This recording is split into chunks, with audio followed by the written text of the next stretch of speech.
The 9th century dawned on a world fractured and yearning. From the icy fjords of Scandinavia, a new force emerged, driven by a thirst for conquest and trade, their dragon-headed longships harbingers of both terror and opportunity. This was the age of the Vikings, and their mastery of the sea would reshape the map of Europe. The secret of Viking dominance lay in their ships. Longships were built with overlapping planks, clinker-built, riveted together for strength and flexibility. This design allowed them to navigate shallow rivers and withstand the fury of the open ocean. Their shallow drafts allowed for quick landings and surprise attacks. The longship was a marvel of engineering. Its long, narrow hull provided speed and maneuverability. A single square sail, supplemented by oars, allowed Vikings to travel vast distances, raiding and trading across the known world. The dragon head at the prow was not merely decorative. It was a symbol of power and a ward against sea monsters. Among the Viking leaders, few were as formidable as Harald Hardrada. Born Harald Sigurdsson, his life was forged in the fires of battle and political intrigue. His ambition burned as brightly as the northern lights. Harald's path to power was paved with blood. He fought alongside his half-brother, King Olaf II of Norway, at the Battle of Stiklestad in 1030. Though the battle was lost and Olaf slain, Harald escaped, his spirit unbroken, his thirst for vengeance only intensified. Years of exile and service in the Varangian Guard of the Byzantine Empire honed Harald's skills and broadened his horizons. He learned the art of war from the best, amassing wealth and experience that would later serve him well. The first raids were small, opportunistic strikes against undefended coastal settlements. Lindisfarne, a monastery on the coast of Northumbria, became one of the first targets in 793, marking the beginning of the Viking Age in England. Churches and monasteries, rich in treasures and poorly defended, were easy prey. The Vikings were ruthless warriors, driven by a desire for wealth and glory. Their raids were swift and brutal, leaving a trail of destruction in their wake. But they were also skilled traders and explorers, seeking new lands and opportunities. Soon, the raids grew bolder and more frequent. Viking longships sailed up rivers, penetrating deep into the heart of Europe. They targeted major cities like Paris and Hamburg, demanding tribute and establishing trading posts. The Anglo-Saxons, initially caught off guard, began to resist the Viking incursions.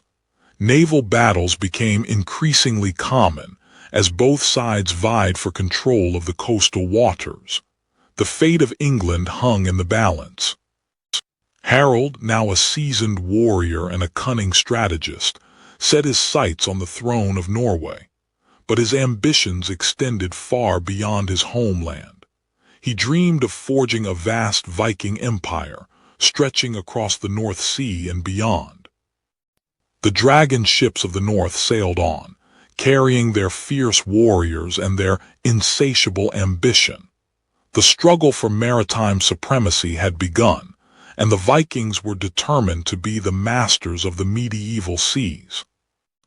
In the heart of the eastern Mediterranean, the Byzantine Empire stood as a bulwark against the tides of fortune. Its wealth, culture, and survival hinged on its control of the sea. At the helm of this great empire was Empress Zoe, a ruler acutely aware of the maritime power that sustained her reign. The backbone of the Byzantine navy was the dromon, a formidable warship.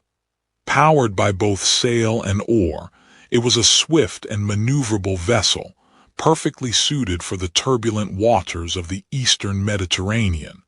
But its true terror lay in its secret weapon. Byzantine shipyards were marvels of engineering and organization. Skilled artisans, employing techniques passed down through generations, constructed dramans with precision and care, ensuring that the imperial fleet remained a force to be reckoned with. Greek fire, a mysterious and devastating concoction, was the Byzantine Empire's most closely guarded secret. Launched from siphons mounted on the dramans, this unquenchable flame could turn enemy ships into infernos, securing Byzantine dominance on the seas. Empress Zoe understood that a strong navy was paramount to the empire's survival. She personally oversaw the maintenance and expansion of the Byzantine fleet, ensuring that it was well-equipped and well-manned. Throughout her reign, Empress Zoe faced numerous threats from rival powers seeking to challenge Byzantine dominance. The imperial fleet was repeatedly called upon to defend the empire's shores and protect its vital trade routes.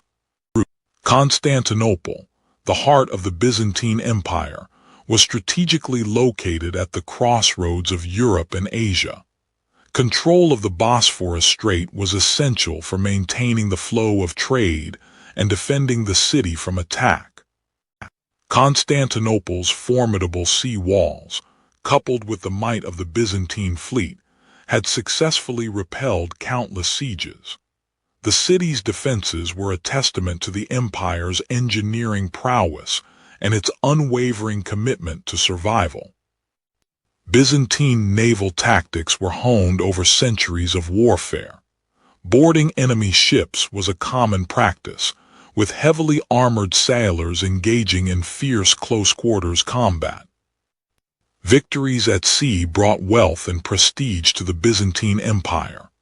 The return of the victorious fleet was always a cause for celebration, reinforcing the empire's image as a dominant maritime power. Empress Zoe, ever vigilant, tirelessly planned and directed the Byzantine navy, understanding that constant vigilance was the price of maritime supremacy. Her strategic acumen was crucial in maintaining the empire's dominance in the eastern Mediterranean.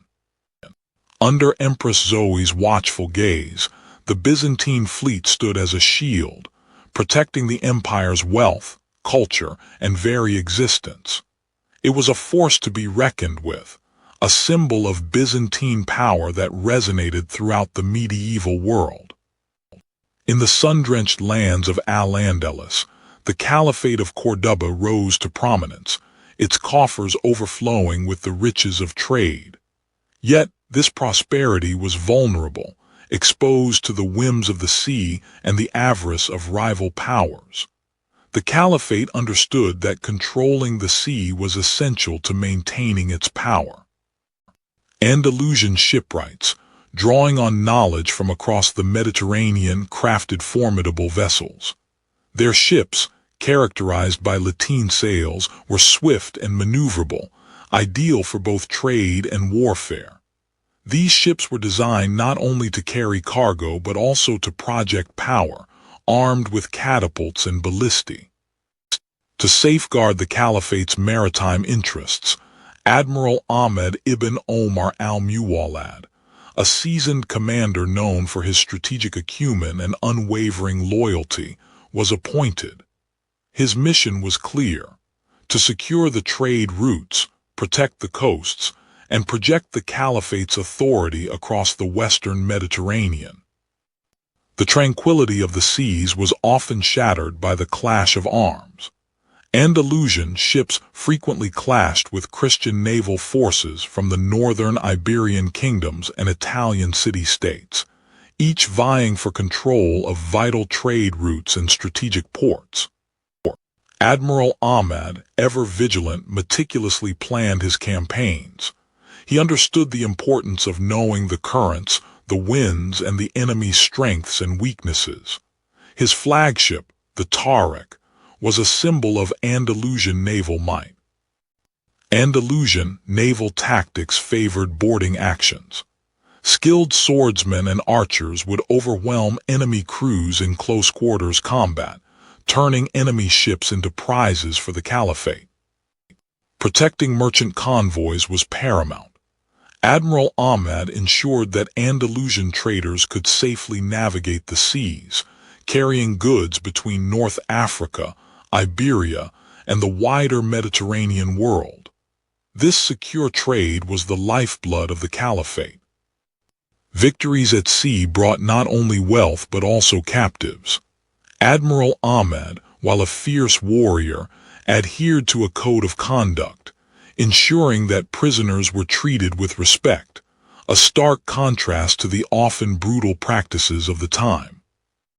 The naval victories fueled further investment in shipbuilding.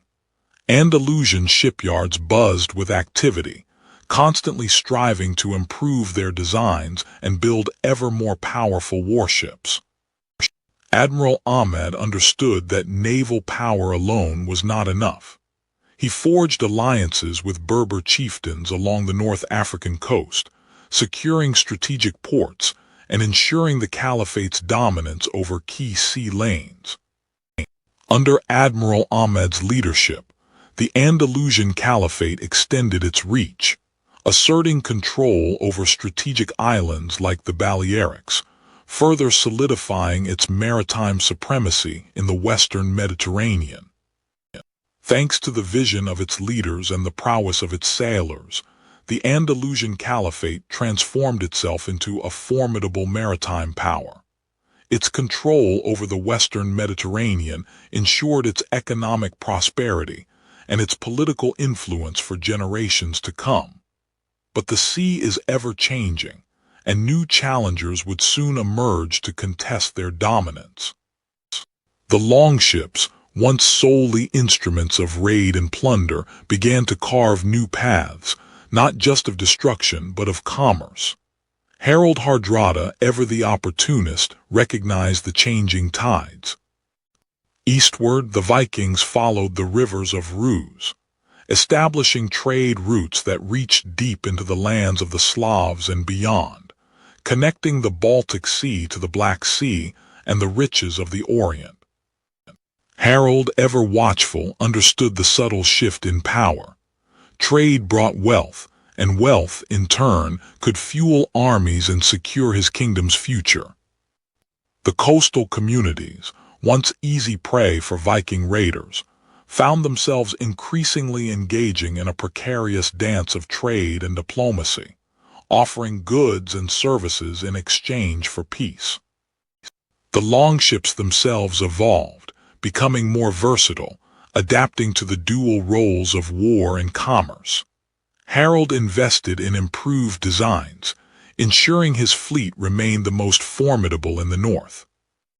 Viking settlements like Dublin and York transformed into thriving trade hubs, attracting merchants from across Europe and beyond, becoming vital links in a burgeoning international trade network.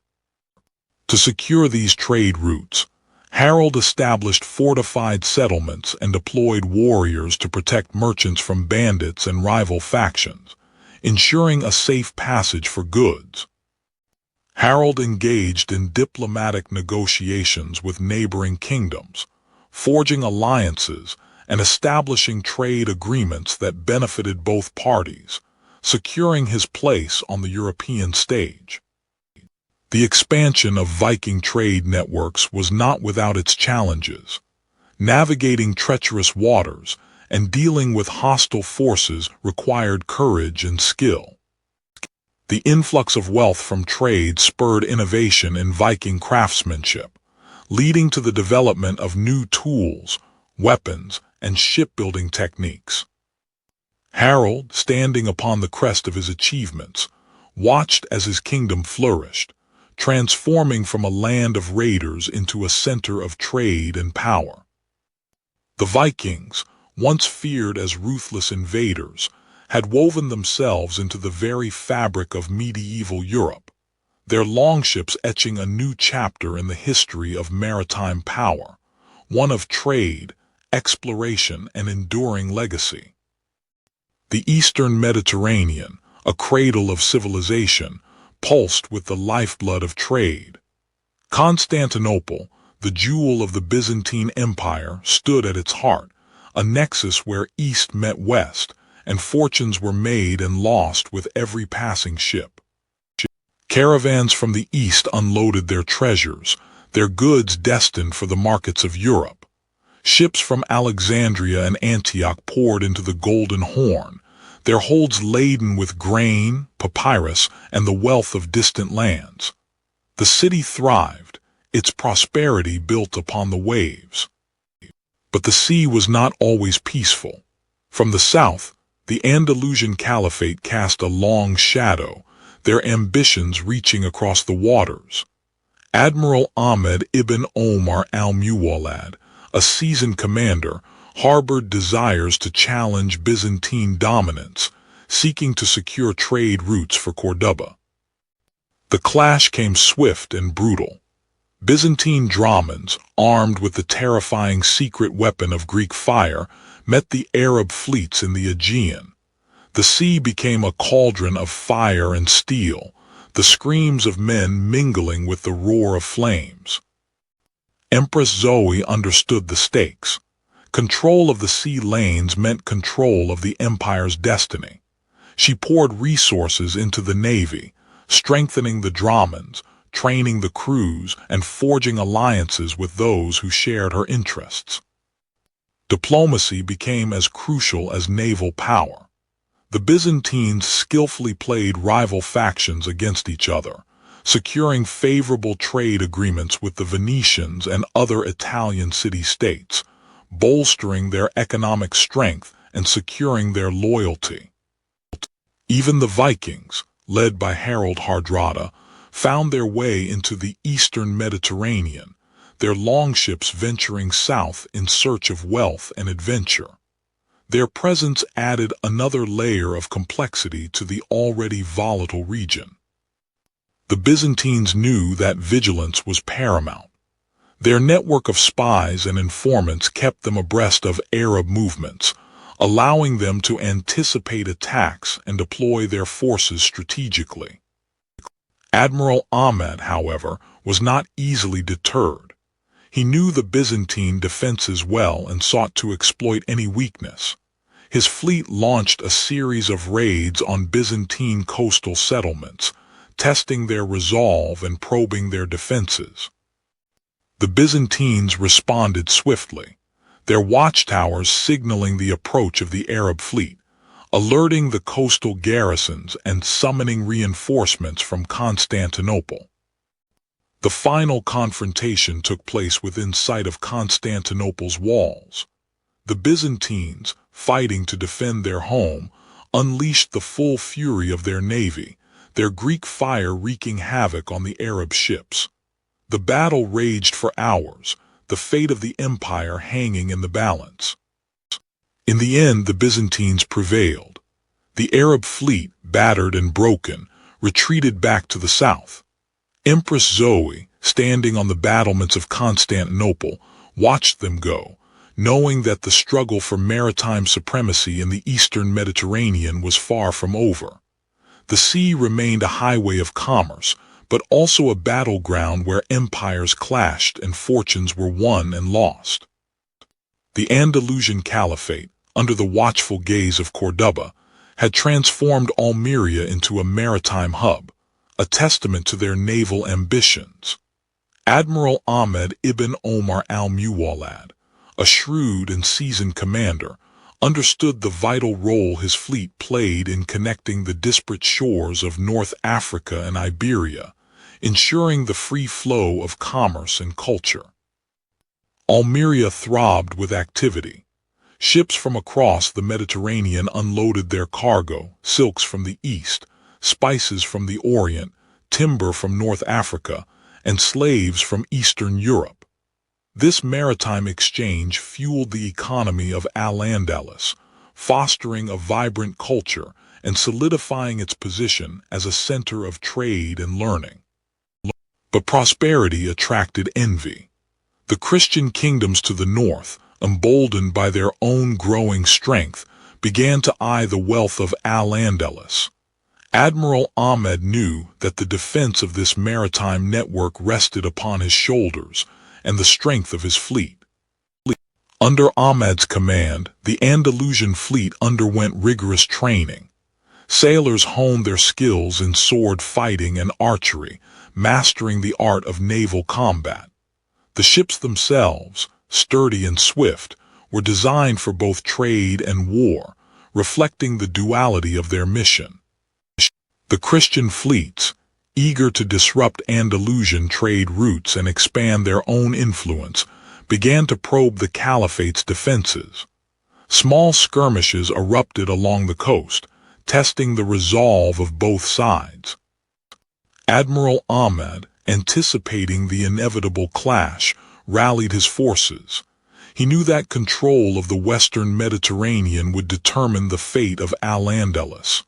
"Prepare for battle," he commanded. "Our ships are our shield, our trade is our lifeblood." The two fleets met in a furious engagement off the coast of Almeria.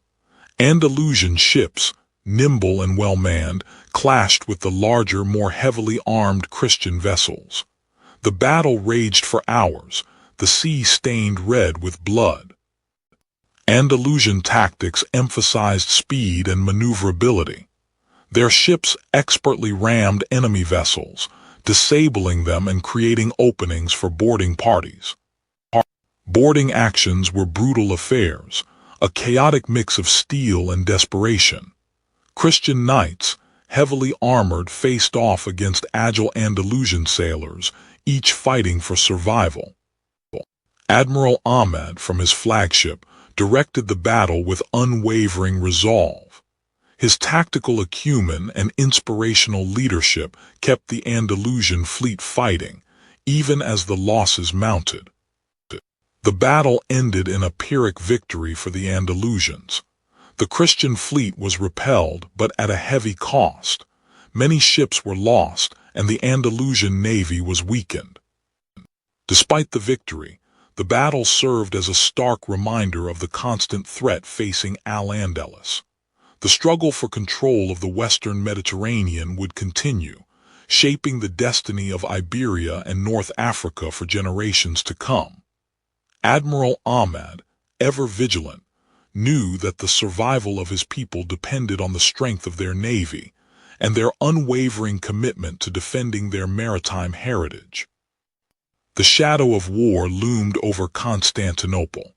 A ruse fleet, emboldened by prior raids, threatened the very heart of the Byzantine Empire, seeking to control the vital Bosporus Strait. Empress Zoe knew the survival of her empire rested on the strength of her navy. Far to the west, in Al-Andalus, Admiral Ahmed ibn Omar al-Muwallad received word of the brewing conflict. While distant, the struggle for the Bosporus would have ramifications across the trade routes of the Mediterranean, potentially impacting Andalusian commerce. He ordered increased patrols, wary of any disruptions. News of the ruse aggression reached Harold Hardrada in the north. Though not directly involved, he understood the implications of a weakened Byzantine empire. The balance of power in the known world was shifting, and he watched with calculating eyes. "The ruse believe they can take what is ours," Empress Zoe declared to her assembled generals. "They underestimate the might of the Roman navy and the will of our people. We will meet them in the Bosporus and crush their ambitions." The Byzantine fleet, led by experienced admirals, prepared for battle. Dromons, armed with Greek fire projectors, stood ready to unleash their fiery wrath upon the ruse invaders. Morale was high, fueled by Empress Zoe's unwavering confidence. The ruse fleet, a mass of longships filled with seasoned warriors, approached the Bosporus. Their strength lay in numbers and ferocity, but they lacked the technological advantage of the Byzantine navy. The battle began with a furious exchange. The Byzantine dromons unleashed torrents of Greek fire, turning the sea into an inferno. Ruse longships, caught in the flames, burned fiercely, their crews leaping into the water. In Al-Andalus, Admiral Ahmed ibn Omar al-Muwallad received updated reports. The battle was raging, and the outcome remained uncertain. He knew that a decisive victory would destabilize the region and embolden other potential rivals. Despite the initial devastation, the Rus warriors fought with unwavering courage. They boarded Byzantine ships, engaging in brutal hand-to-hand combat. The decks ran red with blood as the battle raged on. From the walls of Constantinople, Empress Zoe watched the battle unfold. Her heart pounded with anxiety, but she maintained her composure, a symbol of resilience for her people. Slowly but surely, the tide turned in favor of the Byzantines. The Rus fleet, decimated by Greek fire and relentless attacks, began to retreat. The remaining Byzantine dromons pursued them, ensuring their complete defeat. The battle for the Bosporus was won. The Byzantine fleet returned to Constantinople in triumph, greeted by cheering crowds. Empress Zoe had proven her strength and secured the empire's future, for now. The Mediterranean remained a chessboard of shifting alliances and simmering rivalries. Harald Hardrada, his gaze fixed upon the horizon, felt the familiar surge of ambition. The whispers of conquest had turned into a roaring command within him. England. The time had come to claim what he believed was his by right of Viking blood and strength. The call to arms echoed through the fjords. Harald, standing before his assembled jarls, laid out his plan, a grand invasion, the likes of which England had never seen. Tales of wealth and fertile lands fueled the Vikings' lust for conquest. From every corner of the Viking world, ships converged, forming a colossal armada. Longships, sleek and swift, each carrying seasoned warriors, prepared to embark on the perilous journey across the North Sea. The air buzzed with frenetic energy as the Vikings prepared for their departure. Weapons were sharpened, provisions loaded, and oaths sworn. The invasion of England was about to begin. The North Sea, a fickle mistress, unleashed its fury upon the Viking fleet. A tempestuous storm threatened to scatter the invasion force, testing the seaworthiness of the longships and the resolve of the warriors. Harald, unyielding in the face of adversity, steered his ship through the churning waters. His leadership inspired his men to weather the storm and press on towards their destiny. After days of relentless sailing, the coast of England appeared on the horizon. The battered fleet, thinned by the storm, regrouped, ready to disembark and engage the enemy. The longships beached, and the Vikings surged onto English soil, a wave of steel and fury crashing upon the unsuspecting land. Their invasion had begun in earnest. At Stamford Bridge, the Viking army met its first challenge. English forces, led by King Harold Godwinson, stood ready to defend their land. The battle was fierce and bloody, a clash of titans. Harold, a berserker unleashed, plunged into the heart of the battle, his axe a whirlwind of death. He fought with a ferocity that inspired his men, pushing back the English lines. Despite the Vikings' initial surge, the English army stood firm. Their shield wall held, repelling the Viking onslaught. The battle raged on, neither side willing to yield. The Battle of Stamford Bridge ended in defeat for the Vikings. Harald Hardrada lay dead on the battlefield, and his remaining forces retreated to their ships, their dreams of conquering England shattered. The Viking Age in England was drawing to a close.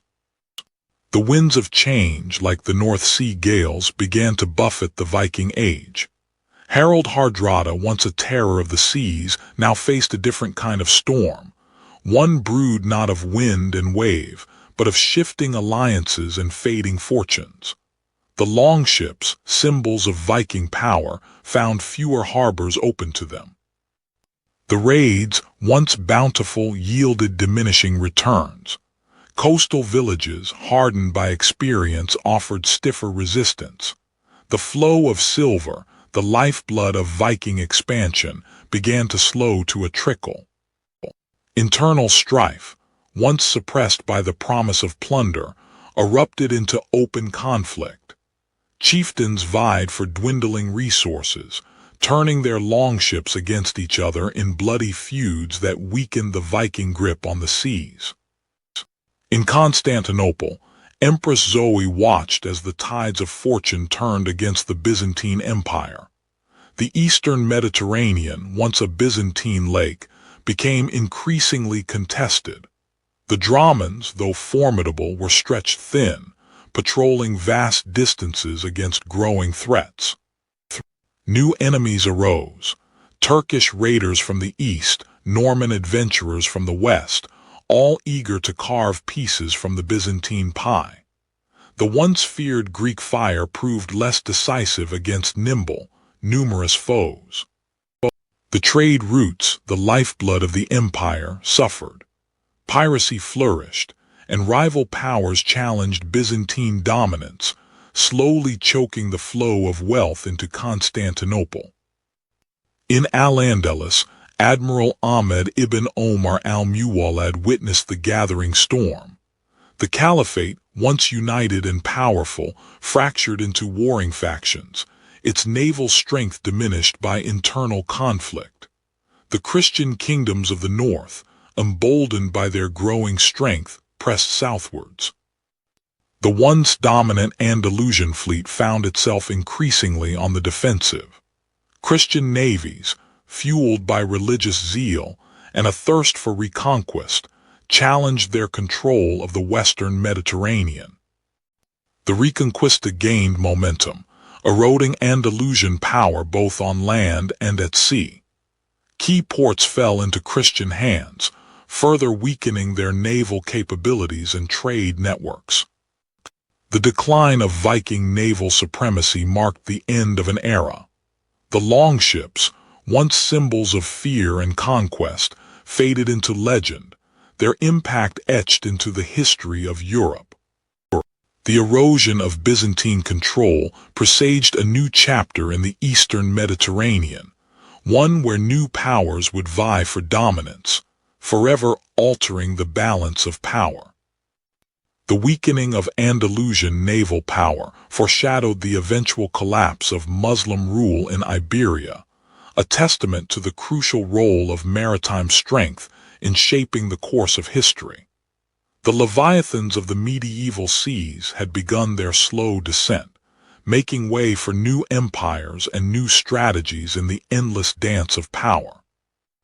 The echoes of the Viking Age resonated long after the last longship returned to its fjord.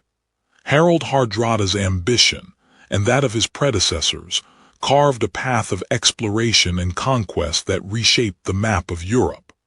Though their empire was fleeting, their impact on trade routes and coastal settlements endured, leaving a legacy of seamanship and a thirst for the unknown.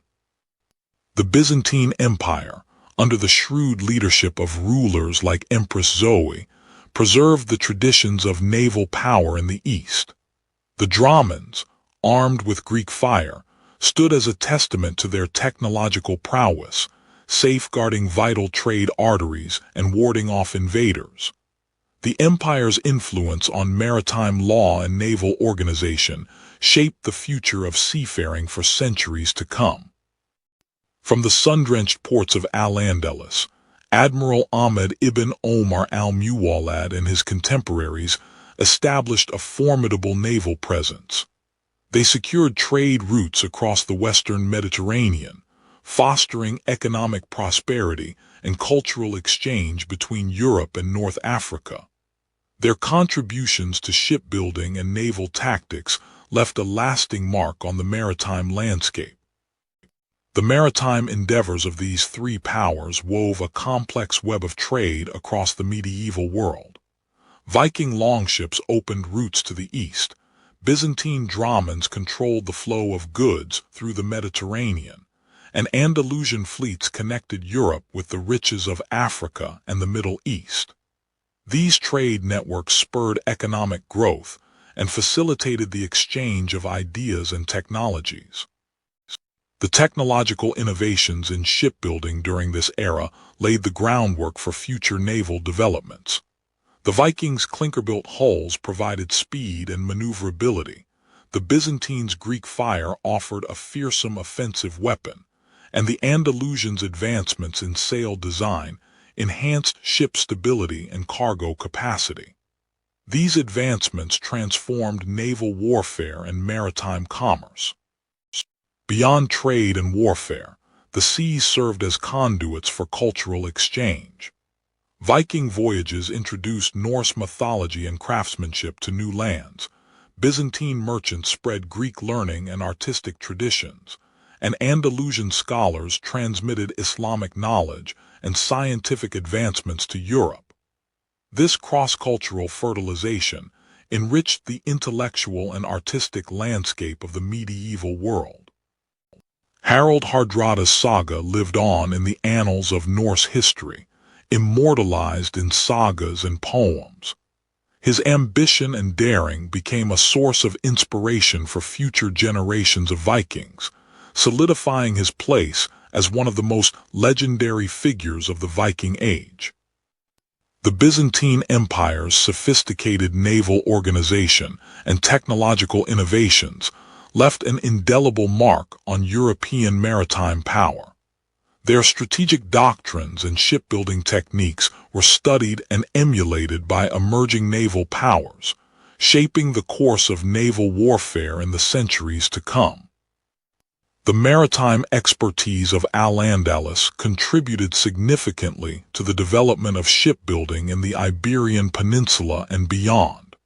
Their advancements in sail design, hull construction, and navigational techniques paved the way for the age of exploration. The medieval period witnessed the birth of naval technologies and strategies that would shape the future of maritime power. From the Viking longship to the Byzantine dromon to the Andalusian carrack, each innovation built upon the previous one, leading to the development of more advanced and versatile warships. The struggle for maritime supremacy in the medieval seas was a microcosm of the larger forces at play in human history. The control of sea lanes, the projection of power across oceans, and the exchange of goods and ideas have shaped civilizations and determined the course of empires. The Leviathans of the medieval seas, Vikings, Byzantines, and Andalusians, left behind a world transformed.